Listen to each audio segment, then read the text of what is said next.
Oh meu Deus, usa-me como instrumento do teu poder esta noite, na ministração dessa palavra, em nome de Cristo Jesus, amém. A graça e a paz a Ângela e a Alexandre, que estão agora nos assistindo. Vamos abrir nossas Bíblias. O tema é o livro do Apocalipse, 18ª parte. Hoje, quarta-feira, dia 25 de julho de 2012, 20 horas e 2 minutos e 25 segundos. Texto Apocalipse, capítulo 3. O tema é o livro do Apocalipse, 18ª parte. Apocalipse, capítulo 3, versículos 14 a 22. Apocalipse 3, 14 a 22. Vamos estudar esta noite a carta que foi enviada ao anjo da igreja em Laodiceia. Diz assim a palavra do nosso Deus e Pai. Apocalipse 3, 14. Ao anjo da igreja em Laodiceia, escreve: estas coisas diz o Amém, a testemunha fiel e verdadeira, o princípio da criação de Deus. Conheço as tuas obras, que nem és frio, nem quente, quem dera fosses frio ou quente. Assim, porque és morno e nem és quente nem frio, estou a ponto de vomitar-te da minha boca. Pois dizes: estou rico e abastado, e não preciso de coisa alguma, e nem sabes que tu és infeliz, sim, miserável, pobre, cego e nu. Aconselho-te que de mim compres ouro refinado pelo fogo, para te enriqueceres, vestiduras brancas para te vestires, a fim de que não seja manifesta a vergonha da tua nudez, e colírio para ungires os olhos, a fim de que vejas. Eu repreendo e disciplino a quantos amo. Sê, pois, zeloso e arrepende-te. Eis que estou à porta e bato. Se alguém ouvir a minha voz e abrir a porta, entrarei em sua casa e cearei com ele e ele comigo. Ao vencedor, dar-lhe-ei sentar-se comigo no meu trono, assim como também eu venci e me sentei com meu Pai no seu trono. Quem tem ouvidos, ouça o que o Espírito diz às igrejas. Meus queridos e amados irmãos, com a graça do nosso Deus e Pai, chegamos hoje à 18ª parte do nosso estudo do livro do Apocalipse. Hoje estudaremos a 7ª e última carta, das 7 que foram enviadas, às igrejas da Ásia Menor, que é a carta da igreja de Laodiceia. Interessante que o nome Laodiceia do grego significa que pertence a Laodice, justiça do povo ou povo justo. Esse é o significado do original desta palavra. Pertence a Laodice, justiça do povo ou povo justo. De todas as cartas, esta é a mais dura, a mais severa. Não vemos aqui nenhum elogio a esta igreja por parte de Jesus, muito menos ao pastor dela. Queridos, a cidade de Laodiceia foi fundada em 250 a.C., por Antíoco da Síria. A cidade de Laodiceia ficava no meio das grandes rotas comerciais. Era uma cidade muito rica. Nela havia teatros, um estádio e um ginásio equipado com banhos. Era a cidade das transações comerciais e de muitos homens ricos e abastados. A cidade de Laodiceia foi devastada em 61 d.C. por um terremoto e foi reconstruída. E ouça bem, foi reconstruída sem aceitar qualquer ajuda imperial. Seus habitantes orgulhavam-se de sua riqueza. Eram tão ricos que não sentiam necessidade de Deus, como os ricos de hoje. Mas passemos a analisar o conteúdo da carta. No início da carta, no versículo 14, Jesus se apresenta ao anjo da igreja como, diga comigo, o Amém. Diga Amém. Eu sempre tive uma grande preocupação de, ao pronunciar certas palavras, principalmente após ter me convertido, de conhecer o significado da expressão, o significado da palavra. Muitas pessoas dizem Amém, mas o que significa Amém? Muitos dizem assim seja, está correto, mas seria só assim seja? Seria apenas este o significado da palavra amém? Então vemos Jesus se apresentando aqui ao anjo da igreja como o amém, como uma testemunha fiel e verdadeira. Ele se apresenta como o princípio da criação de Deus. Meus amados irmãos, amém comunica a ideia daquilo que é verdadeiro. Amém comunica a ideia daquilo que é verdadeiro, solidamente estabelecido e fidedigno. Abra sua Bíblia, por favor, na segunda epístola de Paulo aos Coríntios. Então, amém comunica justamente, queridos, a ideia daquilo que é verdadeiro, solidamente estabelecido e fidedigno. Agora, vamos ouvir as palavras do apóstolo Paulo, que foram dirigidas à igreja de Corinto. 2 de Coríntios, capítulo 1, 2 de Coríntios, capítulo 1, versículo 20. Atente a estas palavras. 2 de Coríntios 1, 20. Porque quantas são as promessas de Deus, e a Bíblia registra aproximadamente mais de 7.000 promessas, porque quantas são as promessas de Deus, tantas tem nele. Nele quem? Em Jesus Cristo, o sim, porquanto também por ele é o amém, para a glória de Deus, por nosso intermédio. Então ouça bem, Jesus Cristo é o amém, o assim seja, o ponto final, a última palavra, o verdadeiro, cuja palavra não falha. Ele é a confirmação de todas as promessas de Deus. Isaías 65, 16. Então Jesus é o amém, é a confirmação, é o assim seja, é o verdadeiro, cuja palavra não falha. No livro do profeta Isaías, ele é o verdadeiro. Isaías 65, versículo 16. No livro do profeta Isaías, capítulo 65, versículo 16. Abra sua Bíblia, por favor. Isaías 65, 16. Então lembre-se disso. Jesus é o amém, é a confirmação, é a palavra final. Diz assim, Isaías 65, 16. De sorte que aquele que se abençoar na terra, pelo Deus da verdade, é que se abençoará. E aquele que jurar na terra, pelo Deus da verdade, é que jurará, porque já estão esquecidas as angústias passadas, e estão escondidas dos meus olhos. O nosso Deus, diga, é o Deus da verdade. Diga, é o Deus da verdade. Ele é o Deus da verdade. Vamos examinar os versículos 15 e 16 do capítulo 3 de Apocalipse. Versículos 15 e 16.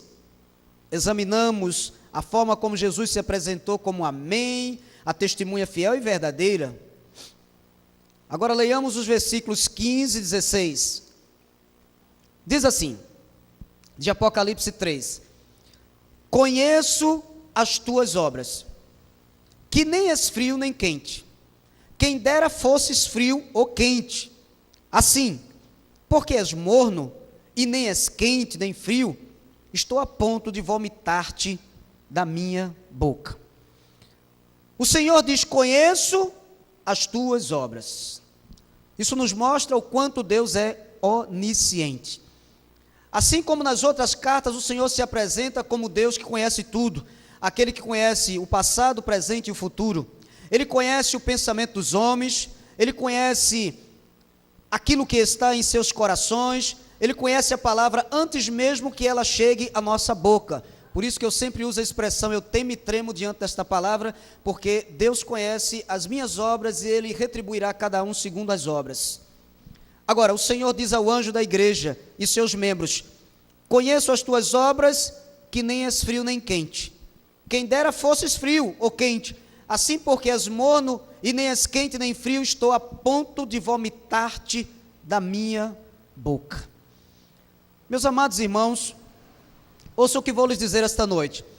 Na vida cristã, há 3 temperaturas espirituais. São elas: um coração quente ou ardente. Essa é a primeira temperatura espiritual. na vida cristã, há 3 temperaturas espirituais. A primeira é um coração quente, um coração fervoroso, um coração ardente. A segunda é um coração frio. E a terceira é um coração morno. A pergunta a ser feita é a seguinte: esta pergunta é dirigida a mim, como pastor, e a vocês. Qual dessas temperaturas nós nos enquadramos? Qual a temperatura do nosso coração?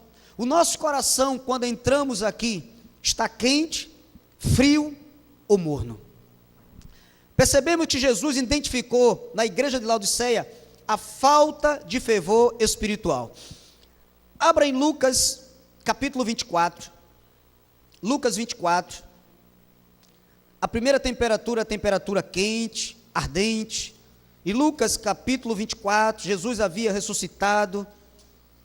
E ele aparece aqueles 2 discípulos de Emaús que não reconheceram que ele era Jesus. E eles saíram caminhando, Jesus expondo as Escrituras, e mesmo assim eles não conseguiam enxergá-lo. Lucas 24, versículo 32, ouçamos o que diz a palavra. Lucas 24, 32. Depois de andarem, eis o que aconteceu. E disseram um ao outro: porventura não nos ardia o coração quando ele pelo caminho nos falava, quando nos expunha as Escrituras? Meu amado, o que é que você sente quando a Escritura ela é exposta para você? Teu coração arde, ou continua frio ou morno? Que tipo de reação você sente ao ouvir a palavra, ao ouvir o evangelho da graça de Deus? Jesus estava no meio desses 2 discípulos de Emaús, e num determinado momento Jesus permite que os seus corações sejam abertos, e eles começam a enxergar a verdade, e aí eles disseram: porventura não nos ardia o coração quando ele pelo caminho nos falava, quando nos expunha as Escrituras? Eis o que acontece quando Jesus fala conosco. O nosso coração precisa arder, meus irmãos. Queridos, não percebemos nesta carta aqui nenhuma menção a falsos mestres, falsas doutrinas. Não percebemos aqui na leitura dessa carta, a igreja de Laodiceia, perseguições, pecado de imoralidade. Não percebemos nada disso. O problema com a igreja de Laodiceia é o mesmo problema encontrado em muitas das igrejas evangélicas no Brasil e no mundo hoje em dia. E qual é, pastor? A falta de fervor espiritual. A vida dessa igreja era morna, era apática, era uma igreja sem vida, uma igreja acomodada. As pessoas apenas iam à igreja, mas não havia conversões, seus corações não ardiam, tudo era mera formalidade. Eu canto, dizimo, ouço e retorno para casa com meu coração frio. E não acontece absolutamente nada. Esta era a situação dessa igreja. Ouçamos as palavras do sábio Salomão no livro de Provérbios. Provérbios 26. Não podemos ficar indiferentes à voz de Deus, meus irmãos. É preciso que haja alguma reação. Ou a reação é negativa, ou ela é positiva. Provérbios 26, 20. Provérbios 26, 20. Então o problema nesta igreja aqui, irmãos, não era a perseguição, não eram as falsas doutrinas, não eram as heresias, os falsos profetas, era a falta de fervor espiritual. A vida da igreja era morna. Provérbios 26, 20, disse o sábio Salomão: sem lenha o fogo se apaga, e não havendo maldizente, cessa a contenda. Meus filhos na fé, aqueles que gerei mediante a pregação do Evangelho, ouçam atentamente o que vou lhes dizer esta noite. Precisamos vigiar, pois nosso fogo espiritual está em constante perigo de esfriar ou se apagar. Eu vou repetir e eu quero que você preste atenção. Precisamos vigiar, pois o nosso fogo espiritual está em constante perigo de esfriar ou se apagar. Eu não estou dizendo que você perde salvação. Eu estou lhe dizendo, meu amado, que o seu fogo espiritual corre perigo de esfriar. Para que você esfrie, para que você deixe de vir aos cultos, basta você faltar 3 cultos. Alguns com 12 cultos já esfriam. Outros, 1 mês, 2, depende de pessoa para pessoa. Mas a tendência é que aqueles que congreguem pouco, a tendência é que aqueles que pouco vêm à igreja esfriem. E vou lhe dizer uma coisa, não existe supercrente, isso é para pastor e membro. Se deixar de ouvir a palavra, vai esfriar. Há muitos crentes que já estão esfriando e outros que já estão frios.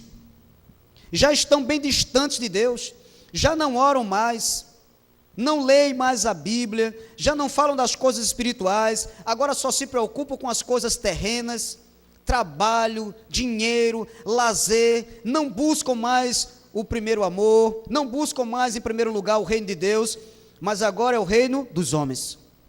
Salomão disse: sem lenha o fogo se apaga. Tenhamos em mente uma fogueira. Você faz a fogueira, depois que pega fogo, você começa a colocar o carvão, pegou fogo, e aí você vai precisar fazer o quê? Você vai precisar alimentar o fogo. Se você não alimentar o fogo vai se apagar. Não é isso, Luiz? Se eu não alimento o fogo, como é que eu alimento? Gravetos, carvão. E eu também, de vez em quando, eu preciso ir lá e cutucar o fogo. A palavra cutuca-nos. Sabe aquela ponta? Ih, Deus falou. Ih, rapaz, na costela. Ai, no joelho, Deus, vai devagar. Ai, nas costas. Senhor, hoje o Senhor está demais. A chicotada está braba hoje. O crente tem que ser cutucado, senão ele esfria. De vez em quando, Deus nos cutuca aqui. E o fogo tem que ser alimentado. Amado, se o fogo não for alimentado, ele se apaga. Você esfria. Por isso Salomão disse: sem lenha o fogo se apaga. Amado, a fogueira precisa ser alimentada. Crente, tu precisas congregar, precisas prestar o teu culto racional a Deus, precisa se aquecer na congregação, precisa se alimentar, precisa alimentar o teu espírito, caso contrário, esfriarás.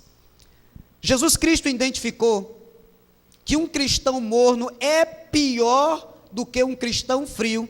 E vou lhe dizer mais, ele é pior do que o incrédulo que não conhece a verdade. A pior de todas as temperaturas espirituais é a morna. Por quê, pastor? Meus irmãos, assim como o organismo humano não suporta a substância morna, Jesus, o Deus Todo-Poderoso, também não suporta cristãos mornos. Você já tentou pegar um copo de água morna e tomar?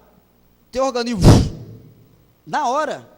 O nosso organismo não suporta. Veja como a Bíblia é maravilhosa. O nosso organismo, o organismo humano, não suporta substâncias mornas. Assim também Jesus está dizendo: eu não suporto cristão morno. Ser morno é não enxergar a sua verdadeira condição espiritual. O cristão morno não presta um culto racional, aceitável, agradável a Deus. Ele não ora, ele não louva, até sua oração é fria, sem vida, sem sabor. A palavra de Deus não produz nenhum efeito sobre ele. Ao ouvi-la, ele não chora, ele não sorri, ele não lamenta, ele não critica, ele fica imóvel, ele parece um defunto ou uma múmia. Ouçamos as palavras de Paulo em 2 Timóteo 4, 2 Timóteo 4, versículos 2 e 3. Então, a pior de todas as temperaturas espirituais é a morna. Jesus disse: estou a ponto de vomitar-te da minha boca. Não suporto. Segunda epístola de Paulo a Timóteo, capítulo 4, versículos 2 e 3. Segunda epístola de Paulo a Timóteo, capítulo 4, versículos 2 e 3. Prega a palavra, insta, quer seja oportuno, quer não. Corrige, repreende, exorta com toda a longanimidade e doutrina, ou seja, ensino. Pois haverá tempo em que não suportarão a sã doutrina. Pelo contrário, cercar-se-ão de mestres, segundo as suas próprias cobiças, como que sentindo coceira nos ouvidos. A expressão como que sentindo coceira nos ouvidos dá uma conotação de prazer relaxante. Em outras palavras, esse tipo de crente só dá ouvidos àquilo que lhe oferece prazer. Prosperidade, é esta palavra que eu gosto. Ou você vai se tornar rico, é esta que eu quero. Aí o inferno, o pastor vai pregar sobre o inferno, ele é o primeiro a se abaixar, eu vou tomar água, nunca mais volto. Só quer ouvir aquilo que, sabe, lhe dá prazer. Examinemos o versículo 17 de Apocalipse 3, Apocalipse 3, versículo 17. Diz assim a palavra, Apocalipse 3, 17. Vamos examinar o versículo 17. Pois dizes, estou rico e abastado, e não preciso de coisa alguma, e nem sabes que tu és infeliz, sim, miserável, pobre, cego e nu. Às vezes eu vejo alguns cristãos tentando minimizar o impacto da palavra. Jesus era duro, e a gente vê hoje os crentes parece que querem ser amáveis com todo mundo. Jesus chamava as pessoas de víbora, raça de víboras. O nosso Deus, olha a expressão que ele usa. Amado, essa carta foi dirigida a crente. Vocês estão pensando que são muita coisa? Vocês estão dizendo que são ricos, abastados? Vocês não passam de infelizes, miseráveis, pobres, cegos e nus. Irmãos, a igreja de Sardes se considerava viva, mas Jesus disse, vocês estão mortos. A igreja de Laodiceia considerava-se rica, e era pobre, miserável, cego e nu. Não preciso de coisa alguma, diziam aqueles cristãos, temos tudo o que precisamos, temos dinheiro para comprarmos o que quisermos, temos saúde, temos amigos, estamos indo bem. Com certeza, meus queridos irmãos, a autossatisfação é uma tragédia. Isto aqui é autossatisfação. Muitos já esfriaram no seu amor a Cristo, mas amam o dinheiro. Essas pessoas aqui se sentiam autossatisfeitas. Para que ir à igreja? Não precisamos estar em culto de oração. Não me falta nada, é a prova que Deus está me abençoando. Tenho saúde, autossatisfação. Jesus estava reprovando essa atitude deles. Abra em Lucas 12, Lucas capítulo 12. Nada é pior do que uma falsa segurança, do que pessoas se sentirem seguras, na realidade não estão seguras. Lucas 12, Jesus falou sobre isso. Lucas capítulo 12, versículos 16 em diante. Havia um homem que foi até Jesus e queria que Jesus intermediasse a disputa da herança entre ele e o irmão. Então, Jesus advertiu os seus ouvintes, dizendo, cuidado com a avareza, e aí ele conta uma parábola. Lucas 12, 16, Jesus diz assim, e lhes proferiu ainda uma parábola, dizendo, o campo de um homem rico produziu com abundância, e arrazoava consigo mesmo, dizendo, que farei, pois não tenho onde recolher os meus frutos. E disse, farei isto, destruirei os meus celeiros, reconstruí-los-ei maiores, e aí recolherei todo o meu produto e todos os meus bens. Então, direi à minha alma, tens em depósito muitos bens para muitos anos, descansa, come, bebe e regala-te. Mas Deus lhe disse, louco, esta noite te pedirão a tua alma, e o que tens preparado, para quem será? Assim é o que entesoura para si mesmo, e não é rico para com Deus. É óbvio que aqueles cristãos, na grande maioria de Laodiceia, eles não eram ricos para com Deus. Meu querido, você pode estar se sentindo agora seguro e dizendo, tudo está bem comigo, não sinto nenhum tipo de dor, fiz exames este ano, saúde nota 10, taxas maravilhosas, estou distribuindo saúde, pastor, tenho emprego, dinheiro, o nome limpo na praça, muitos amigos, pessoas que me amam, tenho me divertido bastante, gozado a vida. Esta coisa de estar em 2 cultos no domingo, isso não existe. Finais de semana, eu tenho que aproveitar, eu trabalho muito, estou gozando a vida. Meu amado, muitos têm dito isso, até que de repente, uma dor, um súbito problema de saúde, procura um médico, você tem poucos dias de vida. Mas eu fiz exame. As coisas são assim, é de repente. Meu amado, você pensa que Deus precisa de você? Não. Não. É você que precisa de Deus. É você que precisa de Deus. Se você deixar de vir para a igreja, quem vai perder é você. Deus não perde nada. Absolutamente nada. Mas você perderá tudo. Você perderá a oportunidade de ouvir uma boa palavra, de crescer, de ter mais comunhão com Deus. E outro detalhe importante, quanto menos você vier aos cultos, mais facilmente você será atingido pelas tempestades e não terá nenhuma força para resistir aos ventos que sopram. Tudo o que você hoje está construindo, lutando, suando para ter, ficará tudo para trás na sua morte, pois quando você morrer, não levará nada. Absolutamente nada. Você é pó e ao pó você vai tornar. E tudo que você tem hoje ficará aí. Você tem alimentado seu estômago várias vezes ao dia, mas sua alma está passando fome. Você compra um hambúrguer no lanche, daqueles que até para morder dá trabalho, às vezes alguns arreiam até o maxilar de tão grande que o hambúrguer é. Você se alimenta bem, uma comida balanceada, se acorda, faz a sua refeição matinal, toma suas vitaminas, você tem cuidado da sua saúde física e faz bem. Mas você não cuida da sua alma, você não alimenta a sua alma, você se esquece que este corpo, ainda que esteja bem alimentado, bem cuidado, ainda que você esteja usando um cremezinho na Natura, ainda que você esteja usando, sabe, um creme no cabelo, vai morrer e vai virar pó, mas a alma continuará. Então você inverteu os valores. Ao invés de cuidar primeiro do espírito, da sua alma, você está muito mais preocupado com o seu corpo. Disse Jesus: buscai, pois, em primeiro lugar, o reino de Deus e a sua justiça. Hoje as pessoas buscam, em primeiro lugar, o reino do homem. Mas, pastor, se eu não trabalhar, amado, todos nós precisamos trabalhar. Agora tem um detalhe que você se esquece: quem te abriu a porta, também pode fechá-la. Jó disse isso: o Senhor deu, o Senhor tomou.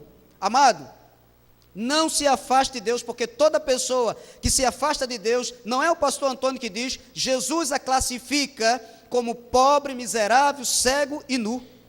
Ouça as palavras de Jesus em João 15, 5. João capítulo 15, versículo 5. Não podemos viver sem Deus, não podemos respirar sem Ele. João 15, versículo 5. Então aqueles cristãos lá de Laodiceia pensavam que tudo estava indo bem com eles, mas foram reprovados pelo diagnóstico espiritual. João 15, 5, Jesus disse assim: eu sou a videira, vós os ramos, quem permanece em mim e eu nele, esse dá muito fruto, porque sem mim nada podeis fazer. Amado, quem está em Jesus dá muito o quê? Diga, muito fruto. Quem se afasta dele dá pouco fruto, quem se afasta mais ainda não dá nenhum fruto. Aqueles que não sentem falta de mais nada, deixam de pedir e buscar ao Senhor. Quem se sente autossatisfeito, já não ora, já não se envolve na obra de Deus, já não quer compromisso com Deus. Você pode, meu amado, ter o melhor carro, você pode ter a melhor casa, você pode estar rodeado de amigos, você pode abrir a boca e dizer, sou feliz. Mas se você não está em comunhão com Deus, você não passa de uma pessoa infeliz. Quero lembrar a cada um individualmente, mais uma vez, que não é Deus que precisa de nós, mas nós que precisamos dele. Apocalipse 3, 18. Apocalipse 3, versículo 18. Deus não necessita de coisa alguma, Ele já nos dá. Apocalipse 3, 18, 3, versículo 18. Depois da dureza, da severidade a qual o Senhor fala a esta igreja, agora vem um conselho. Versículo 18. Diz assim a palavra: aconselho-te que de mim compres ouro refinado pelo fogo, para te enriqueceres, vestiduras brancas para te vestires, a fim de que não seja manifesta a vergonha da tua nudez, e colírio para ungires os olhos, a fim de que vejas. Abra sua Bíblia no livro de Isaías, do profeta Isaías, capítulo 55, e leia comigo o versículo 1. E esta palavra é profética. Isaías 55, 1. Isaías 55, versículo 1. Diz assim: livro do profeta Isaías, capítulo 55, versículo 1. A todos vós, os que tendes sede, vinde às águas, e vós, os que não tendes dinheiro, vinde, comprai e comei. Sim, vinde e comprai, sem dinheiro e sem preço, vinho e leite. É interessante que as bênçãos de Deus para o seu povo sempre são de graça. Impressionante. Você vê o sistema religioso lá fora, paga uma promessa, sube um morro da Conceição, de joelho, nadando. Isso não vem de Deus. Tudo que Deus nos concede é por graça, é por fé, é você acreditar. Vinde, venha você que está cansado, você que está sedento, você que já bateu em todas as portas. Jesus disse, venha, que eu vou lhe providenciar o que você precisa. Meus amados irmãos, o ouro de Cristo representa a verdadeira riqueza para nós. Isso é uma metáfora. Amados, o ouro que Cristo põe à disposição dos cristãos é ouro refinado pelo fogo. Você sabe que ouro é esse, meu amado? Abre em 1 de Pedro, capítulo 1, versículo 7, pois Pedro falou desse ouro. 1 de Pedro, capítulo 1, versículo 7, é o ouro que foi purificado em um alto grau. 1 de Pedro 1, primeira epístola de Pedro, capítulo 1, versículo 7. O Senhor diz, vinde, vós que estáis com sede. Primeira epístola de Pedro, lá no finalzinho da Bíblia, capítulo 1, versículo 7. Para que, uma vez confirmado o valor da vossa fé, muito mais preciosa do que o ouro perecível, mesmo apurado por fogo, redunda em louvor, glória e honra na revelação de Jesus Cristo. Amém? A nossa fé é preciosa. E esta fé tem que ser, diga comigo, provada. Talvez você agora esteja passando por uma grande prova, dizendo, pastor, eu não tenho mais forças. Amado, eu quero que você ouça com fé o que eu vou lhe dizer. Esta prova não durará para sempre. Esta prova não é para te destruir, mas depois que ela passar, grande será a tua vitória. Tua fé está sendo provada. Deus está te preparando para colocar-te em lugares altos. Você crê nesta palavra, meu amado? Deus está te preparando para te colocar em lugares altos. Deus está preparando o pastor Antônio para colocá-lo em lugares altos. E nós só podemos ser experimentados através das pancadas, das decepções. Irmãos, não desfaleça, tudo isso faz parte do plano de Deus para nos amadurecer, nos aperfeiçoar, para que possamos ser instrumentos do seu poder. O choro pode durar toda a noite, mas pela manhã vem a alegria. Vamos examinar o versículo 19. Confia em Deus, meu amado, Deus está no controle da tua vida. Eu estou ansioso, no bom sentido, para entrar nesse capítulo 4, porque tem uma palavra que vai, amado, incendiar os nossos corações. Domingo, os nossos corações serão incendiados. Apocalipse 3, versículo 19. O Senhor continua admoestando sua igreja, e agora ele diz assim, que palavra poderosa, olha o carinho de Deus, eu repreendo e disciplino a quantos amo, sê pois zeloso e arrepende-te. Querido, ouça o que vou lhe dizer, Deus não desiste nunca dos seus filhos. Apesar da nossa negligência, apesar da nossa rebeldia, apesar da nossa teimosia em querer desobedecê-lo, apesar de querermos muitas vezes, Bruno, agirmos como Jonas, que o Senhor disse, aqui Jonas, Nínive, Jonas foge da presença de Deus para ir para Tarsis, apesar de muitas vezes andarmos pela estrada da desobediência de Deus, mesmo assim Deus nos ama. Cristo ama a sua igreja. Meus irmãos, disciplina não é um ato de ódio de Deus, entenda isto de uma vez por todas. Disciplina é um ato do amor de um Deus amoroso que ama a sua igreja, seus filhos. Ele diz que disciplina somente aqueles que Ele ama.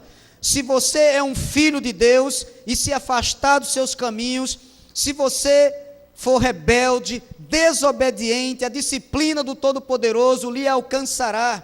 A base da disciplina é o amor. como Deus nos ama, Ele sempre nos disciplina, Ele sempre está disposto a nos dar uma segunda chance, meus irmãos. O chamado é: ser pois zeloso e arrepende-te. Eu sei que a disciplina às vezes é dura, porque Deus muitas vezes toca naquilo em que o nosso coração está, mas é a forma dele te atrair.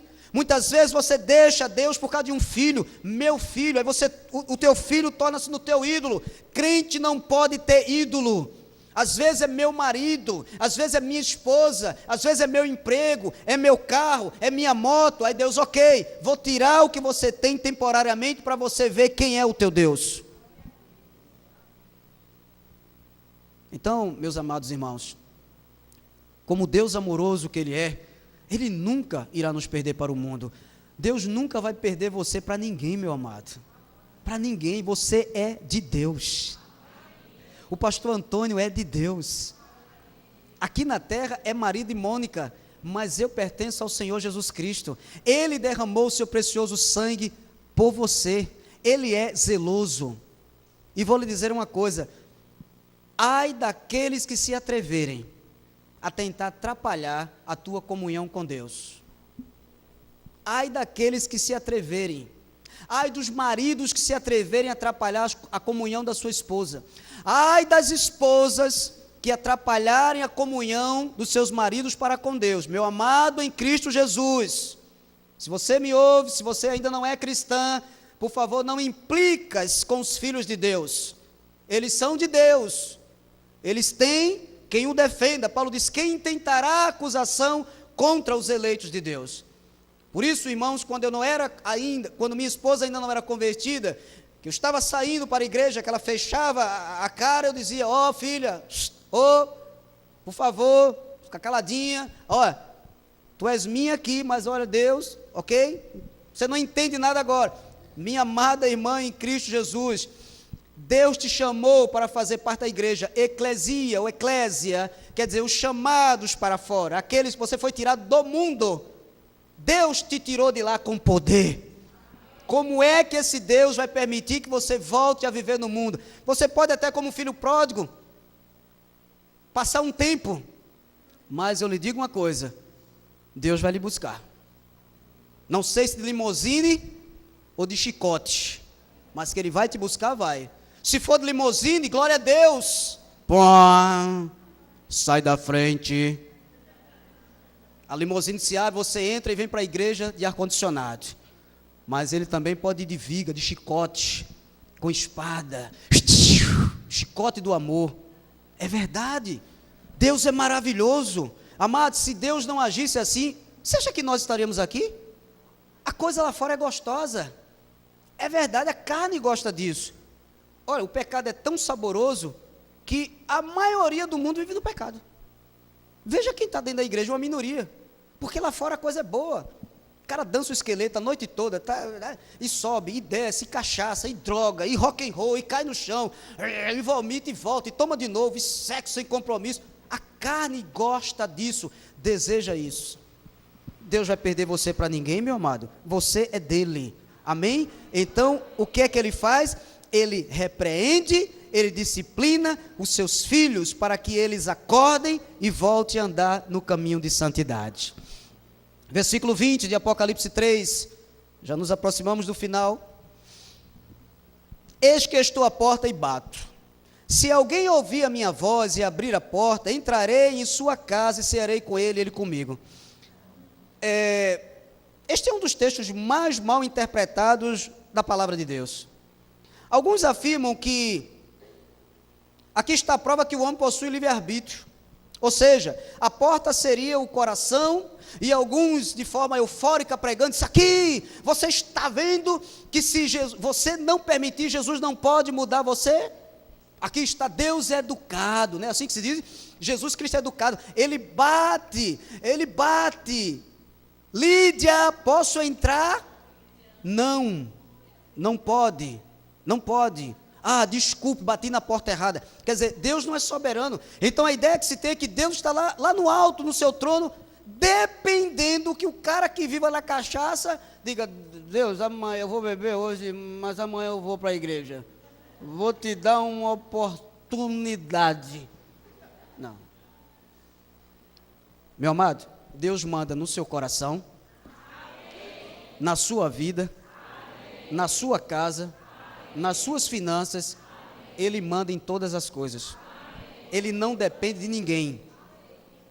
O único ser totalmente livre no universo é Deus. Não há uma criatura que seja livre na face da terra.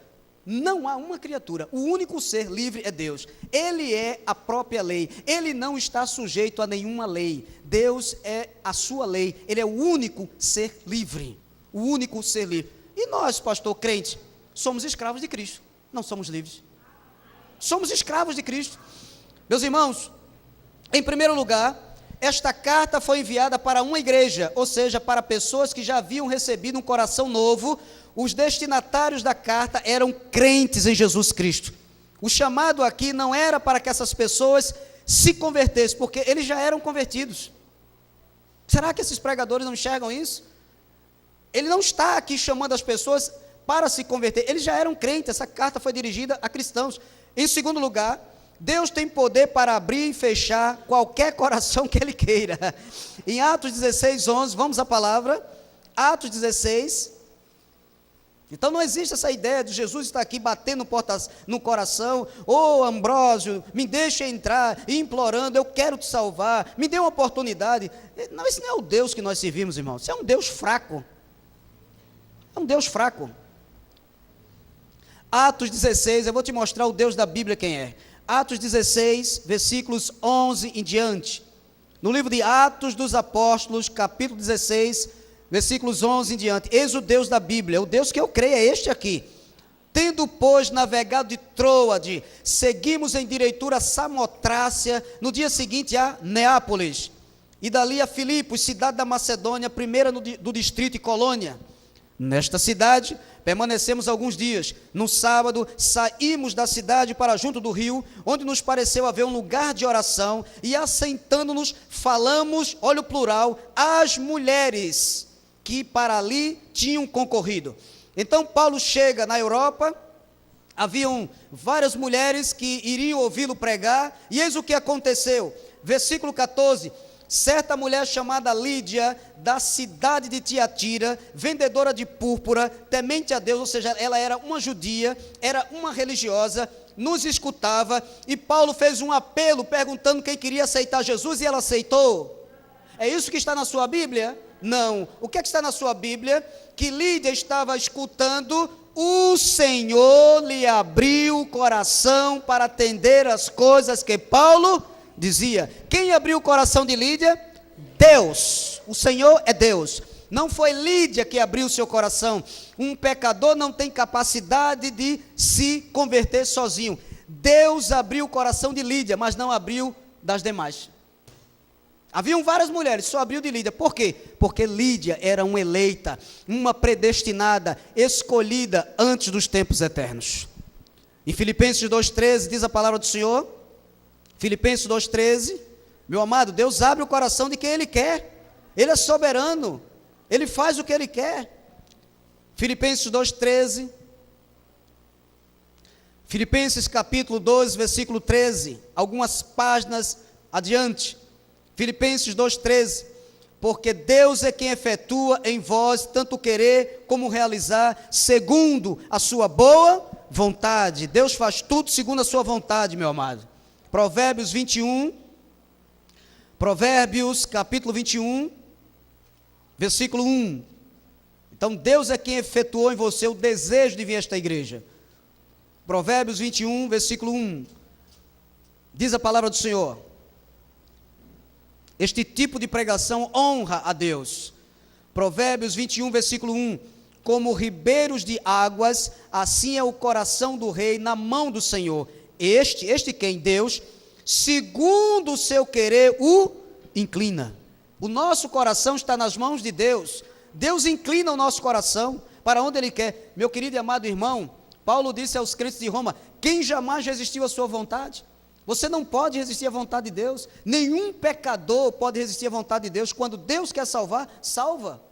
Tente se lembrar de como foi com você. Talvez você estivesse num bar, de repente sentiu um desejo e disse assim, sabe de uma coisa, hoje eu não bebo mais. eu vou procurar uma igreja. Talvez você estivesse passando em frente a esta igreja, ou de outra igreja, e sentiu uma vontade de entrar. Não é que esta vontade foi produzida por você. A vontade de Deus é superior à vontade do homem. Meu amado, se Deus não fosse soberano, nenhum de nós seríamos salvos. Por quê? Porque o pecado de Adão nos matou. O desejo do homem é só um, pecar. Ele é rebelde contra Deus. A vontade soberana de Deus sobrepõe a vontade do homem de pecar, e aí Deus o chama. Por isso que Paulo disse, ninguém jamais resistiu à vontade de Deus. Às vezes você mora numa casa alugada, aí você chega para o dono da casa e diz assim, o senhor me venderia esta casa? Não vendo a ninguém, isso aqui é herança, foi do meu tataravó, não permito que o senhor mexa em nada. Desculpe, moço, eu estava só perguntando. Você se abate, 2 dias depois o homem liga para você, seu Baltazar, eu quero lhe dizer que eu quero vender a casa. Não sei o que é que aconteceu, eu estava aqui, senti um desejo no coração. Deus colocou o desejo no coração dele de vender a casa para o seu servo. Sabe por quê? Porque o livro de Eclesiastes diz que Deus já trabalha ao ímpio para que ele amontoe e depois de tudo ao justo, aos seus filhos. Fica quieto, crente, deixa Deus trabalhar, tem coisa nova chegando na tua vida. Apocalipse 3:21, fica quietinho, fica no teu canto, deixa Deus ser Deus, Deus é soberano, tu serves a um Deus de vitória, andas muito inquieta, feito Marta, querendo resolver tudo, não, eu faço, eu aconteço, amado, fica tranquilo, Deus é Deus, nosso Deus não é surdo nem cego. Apocalipse 3:21, deixa de ansiedade, aprende a confiar no Senhor, que tu vais ver coisas grandes acontecer. Apocalipse 3:21 e 22, o Senhor diz assim, ô palavra poderosa, ao perdedor, ninguém quer ser perdedor, né? Ao vencedor, dar-lhe-ei sentar-se comigo no meu trono, isso quer dizer reinar em vida, assim como também eu venci, e me sentei com meu Pai no seu trono. Meu amado, quem é de Jesus é mais do que vencedor, viu? Amém. Versículo 22 ele diz, quem tem ouvidos ouça o que o Espírito diz às igrejas. Bem, eu quero terminar o meu sermão esta noite, lhe dizendo o seguinte, quando as intempéries da vida, quando a doença, a dor, as tribulações, as crises financeiras, as aflições, quando as portas se fecharem, quando tudo isso te alcançar, tentando te derrubar, esfriar-te, tentando esmorecer você, a única coisa que você pode fazer é olhar para o alto, como olhou Abraão, e pedir socorro ao Senhor. Mas olhe para o alto, e Senhor, me socorre. Você sabe por que eu estou lhe dizendo isso? Que você vai olhar para o céu, vai conversar com Deus na calada da noite, abrindo sua janela e dizer, Senhor, eu sei que o meu socorro vem de cima. Aí você vai dizer para Deus o seguinte, eu não posso ir aí, mas tu podes vir aqui. Não posso chegar até aí, mas tu tens o poder de chegar até mim. Meus irmãos, o pecador caído não pode fazer nada por si mesmo, mas Jesus ao passar, lhe estende a mão e lhe levanta, assim foi conosco. Esta noite, ele passeia pelo meio da sua igreja. Amém, meus irmãos? Esta noite, ele passeia pelo meio da sua igreja. Ele mediu a tua temperatura espiritual. E eu quero te dizer uma coisa, meu amado. Quando Jesus está num lugar, quando ele passeia no meio da sua igreja, a igreja não fica do mesmo jeito. Você não pode sair daqui esta noite da mesma forma como você entrou. Eu quero dizer para você o que disse aquele leproso. Senhor, se tu queres, pode purificar-me. Se Deus quiser, tua vitória chegou hoje. Amém. Se Deus quiser, tua cura chegou hoje. Se Deus quiser, a tua restituição financeira chegou hoje. Se Deus quiser, Ele vai trazer o teu marido de volta hoje. Se Deus quiser, Ele vai restaurar a tua casa. Meu amado, se Deus quiser, você terá uma grande bênção. Se Deus quiser, o milagre chegou hoje na tua vida. Mas tudo é se Deus quiser. É se Deus quiser. Nós servimos a um Deus de vitória. Nós servimos a um Deus vivo.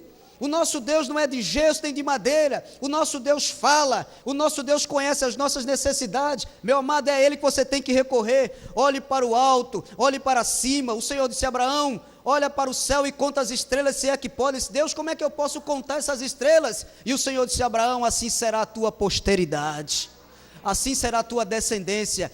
E nós somos descendentes de Abraão, nós somos filhos na fé.